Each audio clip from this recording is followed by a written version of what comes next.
I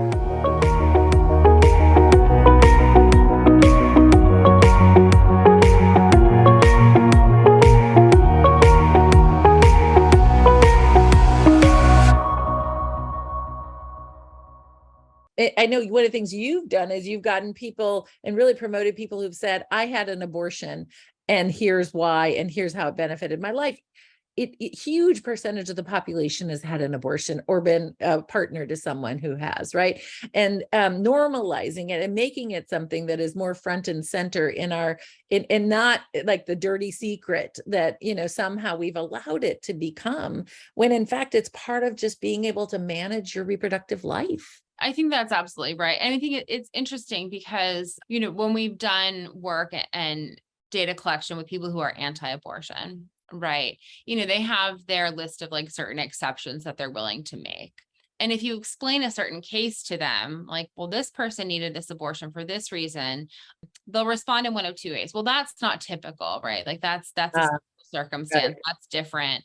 And that applies to if it's like someone that they know and they care about. Well, like, that person needed an abortion because she made a mistake one time, and you have to understand where she is in her life, right? Like, she's not like all those other sluts in the waiting room, and I'm using this in of course, language, right? This idea that like the people they know and care about need abortions for reasons that are different than why most people are having abortions.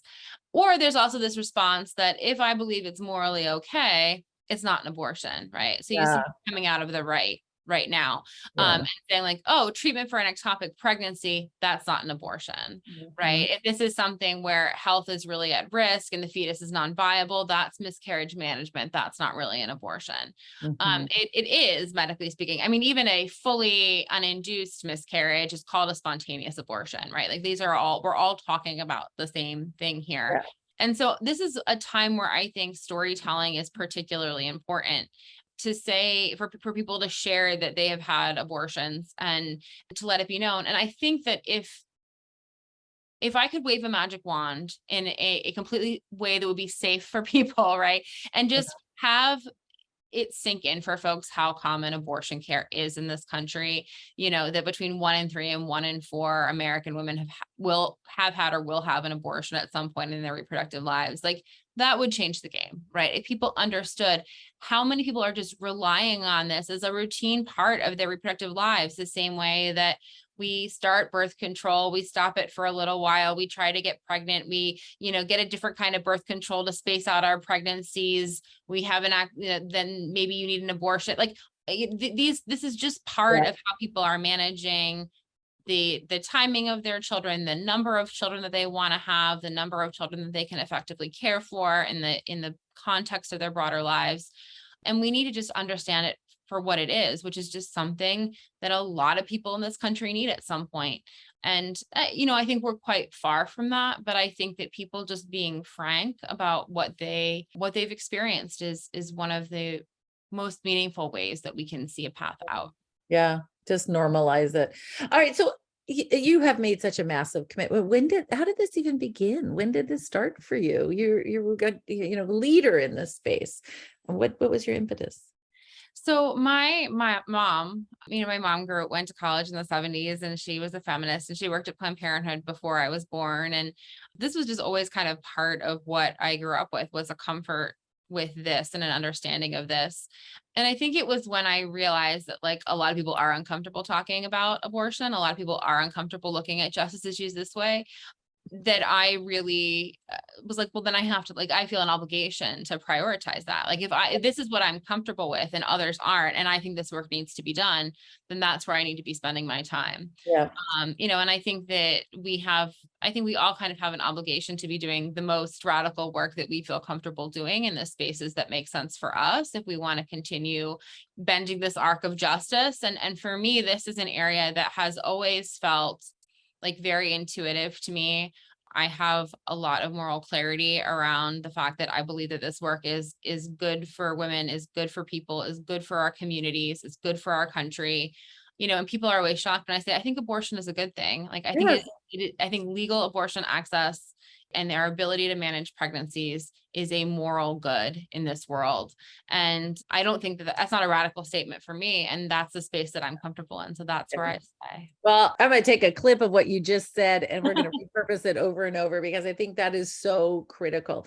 You have been such a tremendous leader in this space and you put your money where your mouth is. And everybody knows you call Gretchen if you want to know what the up-to-date status is and what action we can all take. So thank you for inspiring action and really being the role model for all of us.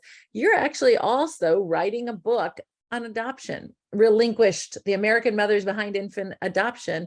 And I think this is just such a critical complement. You're talking about women's families and reproductive lives as well as children. You have 3 children yourself.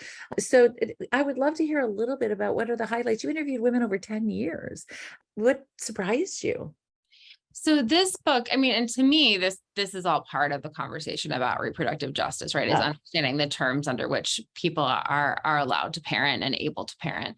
And this book really came out of anti-abortion narratives about adoption, and the way that they present adoption as an alternative to abortion that is real and viable in women's lives.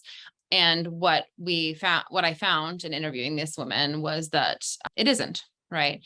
And as part of the turnaway study that I worked on at UCSF with our lead investigator was my colleague, Dr. Diana Green Foster. And she has a book called The Turnaway Study on the whole turnaway study, which I really, really recommend for folks that are interested in understanding what it looks like when women are denied access to abortion care. As part of that study, we looked at if these women are denied access to abortions and forced to carry pregnancies to term and they give birth, are a lot of them turning to adoption as a way of avoiding parenthood? And the answer was no, they weren't at all. 90% of them were parenting the children that they had not intended to have at that time, which means that you have a lot of people who are parenting not entirely on their own terms, right? These are pregnancies that they were not planning on, that they were not inclined to deliver. And so they're parenting in a way that they feel less prepared for, right? They have fewer financial resources. They have less social support. They have less relationship support. Most of them already have children. They are already parenting and they wanted to be able to care for the children that they already had. That's why they did not want to continue that pregnancy. So that's the real crisis, that we are putting people into. We are adding children to families that are not prepared for them at the time.